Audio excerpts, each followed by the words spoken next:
Imagine going through your father's computer only to find hundreds of nude photos of yourself. That's exactly what happened to 39-year-old interior designer Jade Jenks. On December 31st, 2020, Jade was cleaning her stepfather's house when she found her own photos on his computer. Her stepfather, Tom Merriman, was at the doctor's when she found out, and she picked him up and then took his life. These nudes were taken about 10 years ago by her boyfriend at the time, and she has no idea how her stepfather got a hold of these photos. Prosecutors believe that Jade drugged Tom first, and then she strangled him in her car after she picked him up from his appointment. She then tried to bring Tom into his house using a wheelchair, but he fell onto the driveway, and since she couldn't pick him back up, she just piled boxes on top of him to hide him from neighbors. Jade has maintained her innocence and says that she did not murder Tom and that she found him like that, but she panicked and that's why she never called for help. Although Jade does claim that growing up, her stepfather was very inappropriate with her and she felt manipulated by him, but she never told anyone. Investigators did find a lot of evidence against Jade, and one of these things were that she texted two people telling them that she did murder Tom. Jade was eventually convicted of first-degree murder and was sentenced to life in prison with the possibility of parole in 25 years.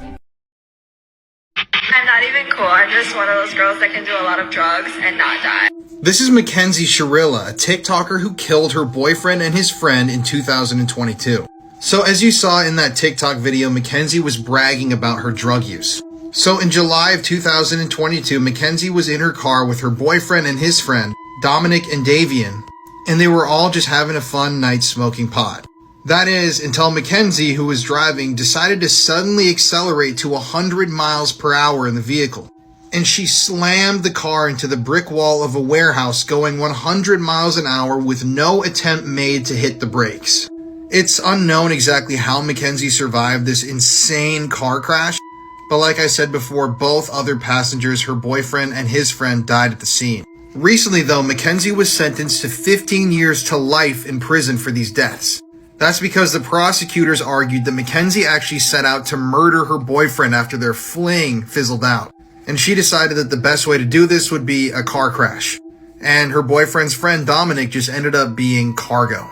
I think once again, this is just an example of how someone can seem so normal on the internet, but you have no idea who they are or what they're capable of. But thankfully, she faced massive repercussions for her actions here. And she's going to be in prison for a long time and have a lot of time to think about the terrible decisions she made. On the 7th, I'll never forget, January 7th, I couldn't sleep. So I was up until 2 in the morning. And I swear to God, I am not making this up. At 2 in the morning, I broke out in tears. I was just crying uncontrollably. And I called the nurse in and I told her, I miss my mom. I miss my mom. I love my mom. I want to go home to my mom. Turns out she ended her life. Was that around that time that Yeah. you did? Okay. That's why I always say that it was really January 8th that she died, not the 7th, because I just have this feeling that it was that. You felt it? Did you guys hear there's another killer on the run? This right here is Christopher Haynes, and on Wednesday morning, he was arrested for the killing of Brent Hayward that happened in a Plainsville, Virginia gas station back on August 12th. Shortly into questioning him, he started complaining of ankle pain, so they took him to the ER to be checked out. While they were there, they were exchanging the handcuffs, basically undoing them from his wrist, and they were going to do one of them from his wrist to the gurney. And during that process, when he wasn't actually hooked up to anything, he made a run for it. Here's a picture of him from the surveillance. Now, at one point, I guess he still had a red shoe on the foot that wasn't injured, but he obviously kicked it off somewhere. Okay, so as you can see, he's a black man. He has shoulder-length dreadlocks and a Washington Nationals tattoo right here on the front of his neck. He may be wearing a black shirt, gray shorts. He kicked the red shoe off, but he does have a black handcuff hanging from one of his wrists. And the D.C. Metropolitan Police have announced a $25,000 reward for information leading to his capture. You guys, this guy is really dangerous. He has a lengthy rap sheet, including assault and battery against law enforcement. And like I said, he killed somebody. He was last seen at the George Washington University Hospital in Washington, D.C. And I'm telling you right now, as a nurse with 12 years of experience, I have had tons of inmates over my time, and there are always 2 officers present with the inmate at all times, especially for a charge this serious, and they never unhook them until they are already hooked to the other thing. So I don't understand how this has happened. I know it's being investigated, but policies obviously were not followed through on. Anyway, that's it for now. I will keep everybody updated. And of course, if you live in that area, be on high alert.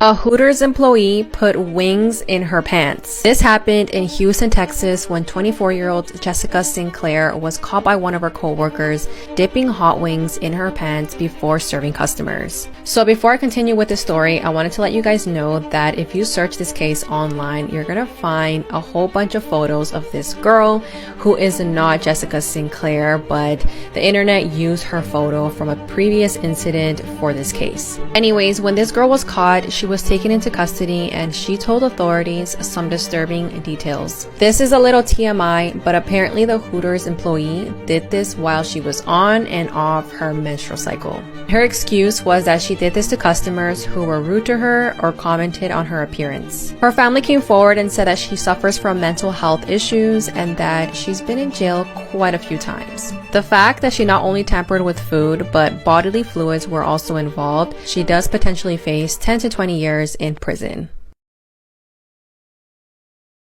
Lasted for a long moment where I said, this is the part of the story where they are going to rip me apart, dissect me to see what I eat. There came a day, it was just a trickle, and I was walking on the rocks and the Andes Mountains were in front of me, and all of a sudden I saw smoke around the next bend. Like my spine is reacting right now as I talk about it because I knew what I was going to see. I went around the bend and I see a few naked people on the beach and they see me, and we're like a good distance apart. They're on the other side of the river, arrow in hand, bow in hand. They're looking at me, they're clearly conversing, and that moment lasted for a long moment where I said, this is the part of the story where they are going to rip me apart, dissect me to see what I eat. I mean, every other story in the region that we've heard, that's the ending of it. If you're alone with these people, it's not gonna go well, and I have nothing to defend myself with. And I turned and I ran for like 3 hours, and I got in the river and I swam for a while, and all my food got wet, and yeah, it took me like a week to get back to town. And again, the things you learn in these moments.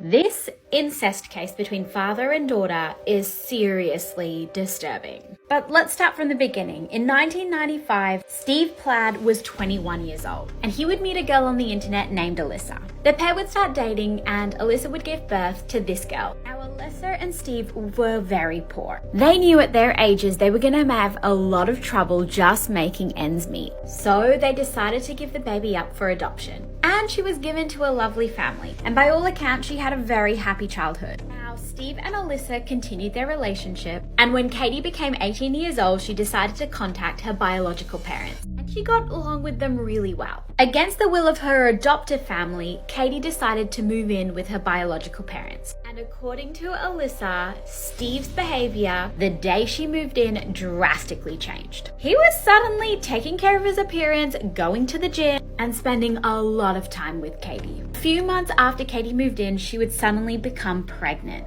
And yes, it was her father. So Steve and Alyssa would get separated, and Steve would actually try and marry Katie. But eventually he was arrested for incest. And Katie and her baby would move back in with her biological parents. Now, this story has a sad ending. Now, when Katie moved back with her biological parents, she decided to end things with Steve. Steve would eventually be released from prison. He would grab a gun and shoot Katie and her biological dad. Then Steve would turn the gun on himself. If you want to hear more crime stories, remember to hit that plus button.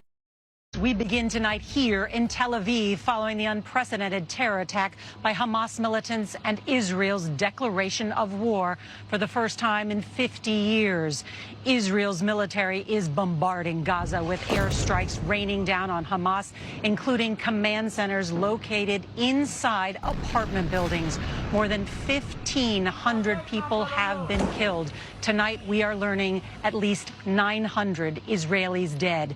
Tonight, Hamas claims they are holding at least 100 people hostage, including an unknown number of Americans. At least 11 Americans are among the dead. We have also learned that one of the victims is Deborah Matthias, and we're going to hear from her father in just a few moments. Israeli Prime Minister Benjamin Netanyahu addressing the nation, saying today Israel didn't start this war, but Israel will finish it. Tonight, the military is preparing for a likely ground invasion of Gaza, with reports of fighting on Israel's northern border as well. That is significant. President Biden declared his unwavering support for Israel, and he's sending U.S. ships closer to the region in response to the attack. A 5-year-old girl has been killed at a homeless camp after being kicked out of her family's home. Last Monday, authorities responded to a 911 call for an injured girl at a Topeka gas station. They were at the scene in less than 2 minutes, but tragically, Zoe Felix was pronounced deceased at 6:39 p.m. It was reportedly clear she had been assaulted and murdered, with the investigation immediately moving over to a nearby field or homeless camp. As we now know, just a few weeks ago, the 5-year-old was kicked out by her mother. So were other family members and a family friend named Michael Cherry, who Zoe was then forced to live with in a tent at the camp. Michael ultimately took her life there and has since been charged with her murder. According to Zoe's old neighbors, she wasn't enrolled in school this year, and they had taken care of her needs for food, clothing, and bathing. They contacted CPS countless times about the house being covered in dog feces and having no power, but nothing was done. As for Zoe's mom, she was placed on probation in November after driving under the influence with Zoe in the car and then injuring her in a car accident. Police have responded to 23 calls at her home in the past 2 years, with the most recent being September 5th for a child living without any utilities. It was less than a month before Zoe was killed, and somehow it was decided that all was well. Today, people everywhere are protesting for Zoe, as this couldn't have been more preventable. The GoFundMe has since been disabled, as the funeral home has offered to pay for the service, but there are petitions you can sign in hopes of some justice and accountability in this case. Israel has currently been under attack by a terrorist organization called Hamas for the past few days, and it seems like end-time Bible prophecy is unfolding before our very eyes. Iran recently ordered Hamas to invade Israel, and this organization has already slaughtered 250 innocent civilians, as well as leaving another 1,500 injured. Hamas has been recognized across the world as a terrorist organization, as they are heavily influenced by Islamic ideologies. Unfortunately, this type of behavior is taught in the Quran. In Surah Al-Ma'idah 5:33, it says this: "The punishment of those who wage war against Allah and His Messenger and strive to make mischief in the land is only this, that they should be murdered or crucified, or their hands and their feet should be cut off from opposite sides, or they should be imprisoned. This shall be as a disgrace for them in this world, and in the hereafter they shall have a grievous chastisement." If you ever notice why Islamic groups are usually involved in acts of violence, it is because someone who does not believe in Islam is commanded to be annihilated due to their belief system being known as causing mischief in the land. And that is exactly what their goal is in this invasion of Israel. This ties very heavily into end-time prophecy, because the Middle East and Israel are huge end-time components that require heavy conflict with each other in order for the Antichrist to be revealed. The Bible states the Antichrist will end the conflict in Israel with her Middle Eastern neighbors, and people will have peace and security, but it is merely another tactic to bring the beast system into fruition.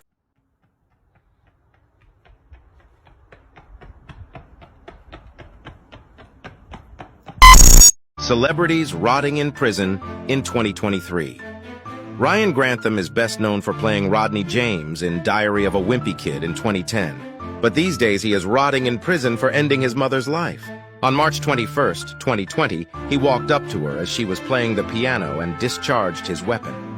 He had plans to carry out an attack at his old university and to take down the Prime Minister, but he changed his mind and turned himself in. He pleaded guilty to second-degree murder and received 14 years to life. He will be eligible for parole in 2034 when he is 36 years old. Ash Armand was a series regular on the Showtime reality show Gigolos for 4 seasons until it ended in 2016. Fast forward to July 2020, Armand's friend Herline Dulai came over to watch Avatar. The next day he would call 911 because Dulai was unresponsive. He told the operator, "There was a struggle, and I temporarily lost my mind." Paramedics would arrive and pronounce Dulai dead at the scene. When one of the first responders asked how she got her injuries, Armand responded, "She attacked me and I attacked her."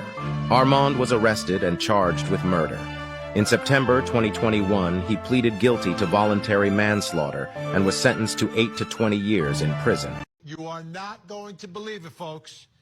In the biggest case that we're tracking across the country, out in Moscow, Idaho, the mass murder of those 4 1,000% innocent college students from the university. The defendant, today they file an actual alibi, filing where he was at the time of the murders. Mr. accused murderer has long had a habit of going for drives alone. Often, he would go for drives at night. He did so late on November 12th and into November 13th, 2022. The accused mass murderer is not claiming to be at a specific location at a specific time. At this time, there's not a specific witness to say precisely where the accused mass murderer was at each moment of the hours between late night November 12th, 2022 and early morning November 13th, 2022. He was out driving during the late night and early morning hours of November 12th to 13th of 2022. All night, just driving.